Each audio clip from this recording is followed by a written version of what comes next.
علیکم، آپ دیکھ رہے ہیں کے نیوز ایچ ڈی میں ہوں حارث علی شاہ گیلانی۔ چلتے ہیں آج کی اہم خبروں کی طرف۔ نان کوالیفائڈ عطیہ ڈنکے کی چوٹ پر عوام میں موت بانٹنے لگی، متعدد مریض مہلک بیماریوں میں بھی مبتلا ہو چکے۔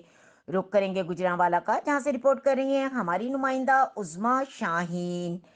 محکمہ صحت اور ہیلتھ کیئر کمیشن کی ملی بھگت، لاپرواہی، غفلت اور نااہلی کے باعث نان کوالیفائڈ عطیہ ڈنکے کی چوٹ پر مریضوں کی جانوں سے کھیلنے لگی۔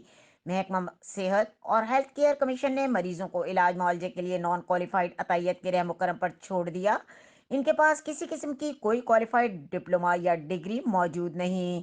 غیر تربیتی یافتہ ہونے کی وجہ سے متعدد مریض موذی امراض میں مبتلا ہونے کے ساتھ ساتھ اپنے جسم کے کئی اعضاء ہاتھ سے بھی ہاتھ دھو بیٹھے۔ ضلع گوجرانوالہ کی عوام نے وزیر اعلیٰ پنجاب، صوبائی وزیر صحت، چیف سیکرٹری، سیکرٹری صحت، ڈی جی صحت، ہیلتھ کیئر کمیشن پنجاب سمیت دیگر اعلیٰ حکام سے دردمندانہ اپیل کی ہے کہ اس بیہودہ کام میں ملوث افراد کے خلاف سخت قانونی کارروائی عمل میں لائی جائے تاکہ عوام ان کی غفلتوں اور جان لیوا بیماریوں سے محفوظ رہ سکیں۔